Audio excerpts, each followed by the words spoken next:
Halo Boxing Mania dimanapun Anda berada, ketemu lagi dengan saya Doni Winardi dalam vlog saya Doni Winardi Box Talk yang membahas semua hal yang berkaitan dengan tinju dan olahraga bela diri. Apa saja bisa kita obrolkan di channel saya ini. Sebab itu sebelum kita membahas lebih banyak, nanti Anda bisa kasih like, bisa kasih komen, lalu silakan subscribe. Oke, kali ini saya ingin bahas satu hal yang mungkin sedang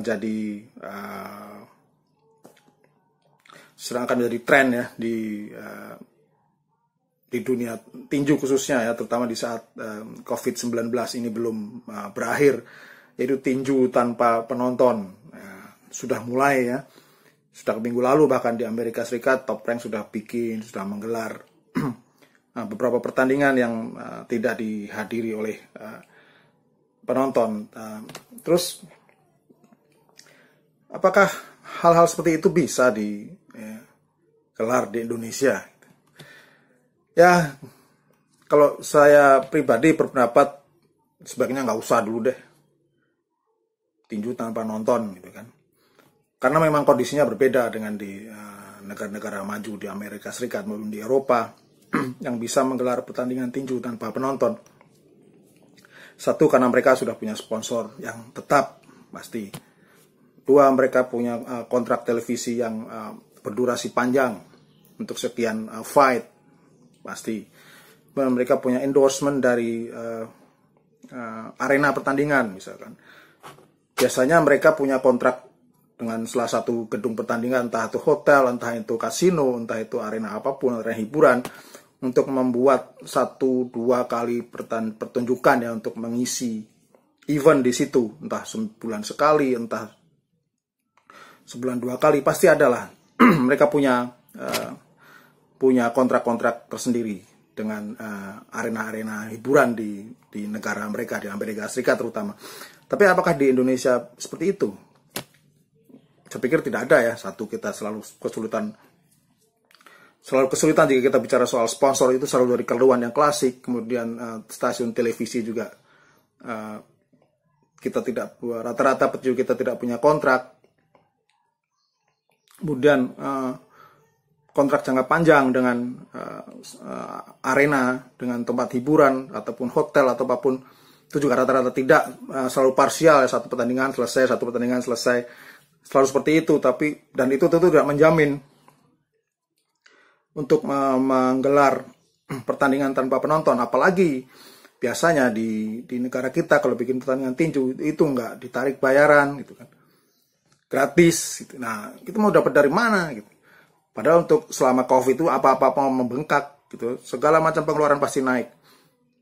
Tiket, transportasi kalau bawa petinju dari luar daerah misalkan, atau bahkan luar pulau harus pakai pesawat, itu naik, kereta api naik, belum lagi masalah kelengkapan surat-surat, lalu syarat yang mungkin agak juga memberatkan promotor adalah persyaratan untuk melakukan tes protokol COVID gitu, entah rapid test, entah PRC.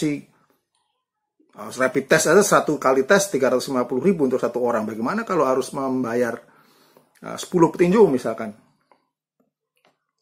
Tentu harus 3,5 juta ekstra ya, harus keluar ya. Belum lagi setelah itu harus dites lagi apakah pasca aktivitas pertandingan itu dia langsung terdampak virus COVID-19.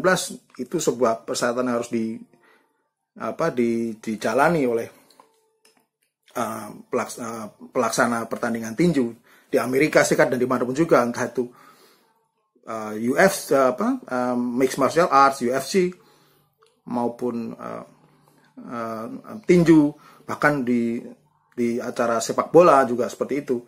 Jadi ada hanya protokol-protokol yang memang harus dijalani, dilewati, dan itu sangat memberatkan, terutama untuk promotor ya, untuk penyelenggara pertandingan harus keluar ekstra uang, lalu kemudian tidak ada atensi dari penonton.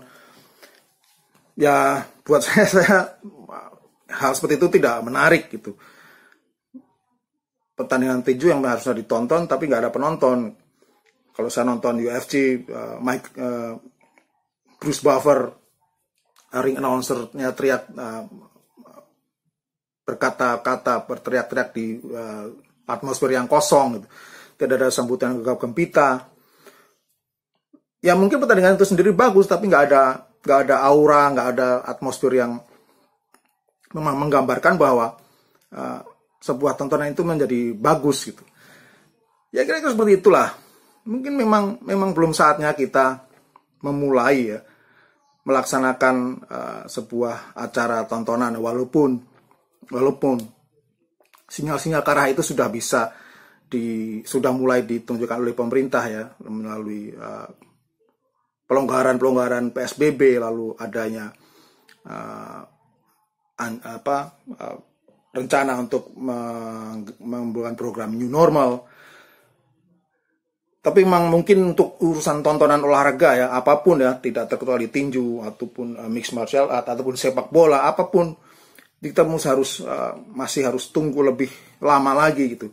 Ya kita bersabar saja, karena memang kalau menurut saya infrastruktur untuk seperti itu untuk menggelar tontonan lagi di Indonesia itu belum layak lah gitu ya. Jadi ya kita harus bersabar, atau pelaku tinju di negara ini masih punya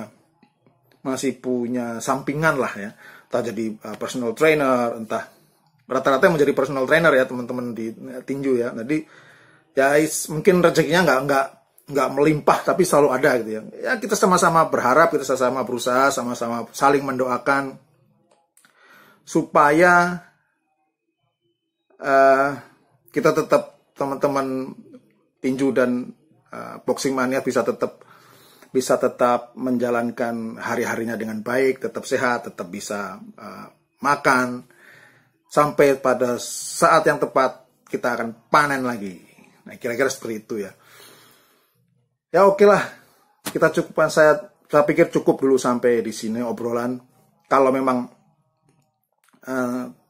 teman-teman boxing mania ada usulan, ada saran, ada kritik supaya channel itu tetap bisa eksis, silahkan kasih komentar di kolom di bawah, lalu like, dan jangan lupa subscribe.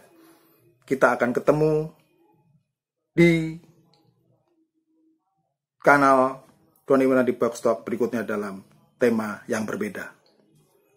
Salam.